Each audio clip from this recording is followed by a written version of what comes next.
All I'm offering is the truth, nothing more. There is a power at the very center of your being, so great, so wonderful, that it staggers the imagination even to try and think about it. It is the power of this thing called life. It is in everyone and through everything. And today I am going to discuss the way this power works for us and how it is that the resources of divine energy can fill our lives with health and with happiness. Ideas really control our destiny, and today we are going to talk about using them. Ideas really do control the world, for the world acts the way it thinks. And what is an idea? It is not something you eat or drink or wear. An idea isn't a physical location to which you go. An idea is a thing of thought. Today we are familiar with the term ideology as it applies to individuals and to groups, both nationally and internationally. The struggle that is taking place in the world today is a drama of ideas which lead to human conduct in the life of the individual and in the life of a nation. And ideas are contagious.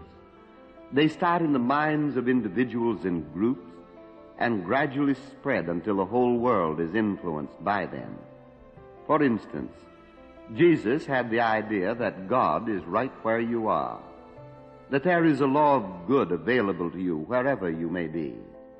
It was his idea that the kingdom of heaven is at hand here and now, and may be entered into. It was this idea that made him different from others. He gathered around him a few simple people who accepted this idea, and they gradually spread it throughout the world. His ideas were ideas of love, of unity with God, of the fatherhood of God and the brotherhood of man. In our day, Mahatma Gandhi has influenced hundreds of millions to believe in a spiritual force in our lives. Henry Ford had an idea of a mass-produced automobile, crude in its beginning, but out of it comes much of our modern transportation. Franklin had the idea of catching power from lightning, and men like Edison and Marconi and others perfected this. Today it wouldn't be possible to live without them. Always someone pioneers the field of ideas. Our laboratories are places where people work them out, and every advance in science is the working out of an idea. Every invention starts with an idea in the mind of the inventor. Every novel represents the creative idea of its author. And your life and mine are made up of our ideas. Ideas that ride into action through our conduct. Yes, ideas really do control the world. How necessary it is, then, that our ideas should be sound, that they should harm no one and do good to all.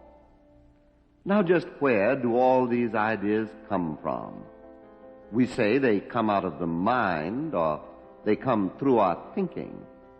But do they really come out of our mind? Or is the individual mind a channel through which something greater works? You see, ideas are more than something an inventor thinks up. They are something he really feels out, as though he were thinking from nature herself. This is a conviction which many inventors have, that ideas exist in the universe and we pick them up or draw them out of the universe, as though we were surrounded by an infinite mind which knows all things and which is always pressing against us, trying to acquaint us with these ideas. Personally, I believe this is the truth. But there must be a way through which these ideas come, and there must be an intimate and a personal relationship between the universe and each one of us. Emerson said that every man is an inlet to the mind of God, and because he is an inlet, he can, if he wills to, become an outlet to it. As a great man of science once said, we think the thoughts of God after him. Suppose we take the attitude that God is right where we are, that the mind of God that contains all ideas isn't some far-away dream, but is a present reality. If we are surrounded by a mind that knows everything and a power that can do anything, how are you and I going to make our thought a channel through which this mind may flow out in the things we are doing? We should start by accepting that the same mind that creates everything is creating through us, and that we may use it. This would have to be a fundamental conviction with us, and we should have to have a positive faith in it. We should have to develop an imagination that thinks of the universe as being alive and awake and aware. We should have to accept this in the intellect and feel it in the heart. The imagination plays an important role if we wish to live creatively. And we should couple imagination with faith. We should believe that the answer to all our problems already exists in the divine mind, and we should act as though this were true. To feeling we should add faith, and to faith we should add works. We do not wish to become merely false dreamers, idle dreamers. We want to make our dreams come true. We all wish a more abundant life. So let's see how this would work out in actual practice. Suppose someone were to say to you, I don't feel that I am getting much out of life. I find myself more or less alone and friendless. I don't think I'm much of a success, and I find that much of the time I am depressed and unhappy. Now, if you wish to help him, you would begin by explaining that he isn't unhappy because of the laws of nature. He already accepts that they will work for him or for anyone. He already has a faith in the invisible powers which hold everything in place. Next, he should come to realize that nature never lacks anything. This thing called life is already filled with limitless possibilities. He is surrounded by a creative mind which flows into everything and into him. He already believes this about other laws of nature, such as the law of gravity. Now he has to add another idea to his conviction, which is as simple as this. His mind is connected with the mind of God. He belongs to the universe in which he lives. It wishes only what is good for him. It wills only that which is good for him. Moreover, it knows only that which is good for him. And just as he has learned how to use physical laws, so he can learn how to use mental laws and spiritual laws. The physical laws are already here, and the mental and the spiritual laws are already here also. You will have no trouble in convincing him of this, because you have used an illustration that is definite, easy to understand. You are using an illustration which his will and his imagination and his feeling all can agree with. You're going to show him that he is surrounded by a divine intelligence, which, if he lets it, will flow through him. 9 times out of 10, he will accept this. But he may add, in spite of all this, I do feel myself to be without inspiration. I do feel alone in the world. I am discouraged. I don't know just how to live successfully. Now, you must arouse his imagination to a point where he will be willing to experiment with himself. So you're going to say to him, just imagine yourself to be exactly what you would like to be. Try to have the same kind of faith in the guidance of divine intelligence that you have in the laws of electricity. Say to him, look about, and you will see how intelligence governs everything. You can see that there is an infinite mind holding everything together, or nothing would be here. And you must make him feel that this mind is his mind now. He has a partnership with it. He must establish the same faith in the reality of this and this infinite mind that he has in the reality of other things in life. You are arousing his imagination so that he will feel this and know it.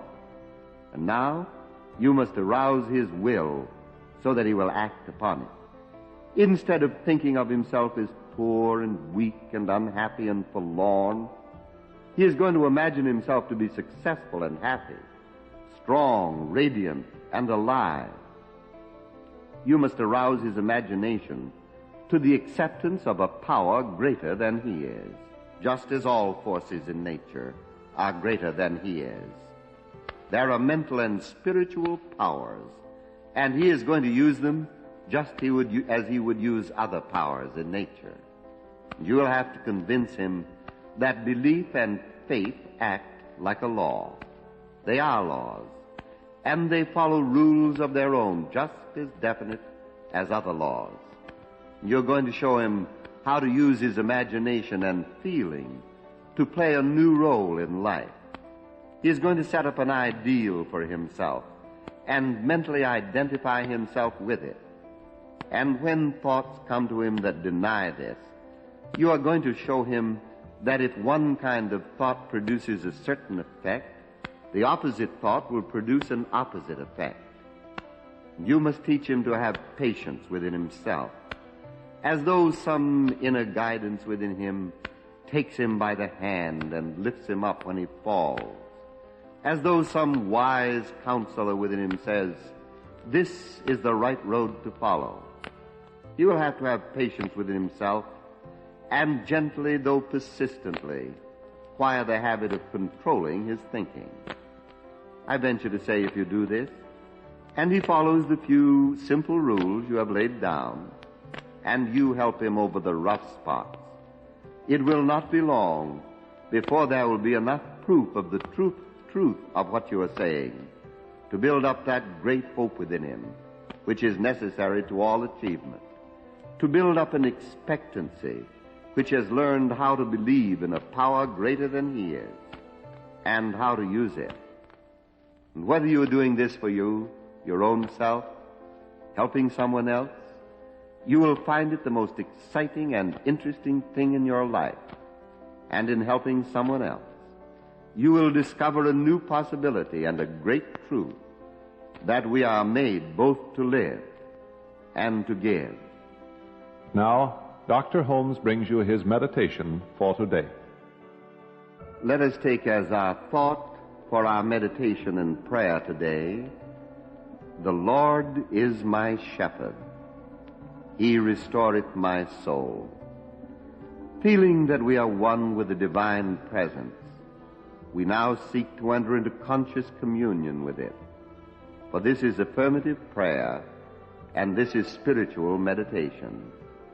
It is through spiritual meditation that we reach out or in to that divine presence which fills all space and also finds a dwelling place in the sanctuary of our own heart.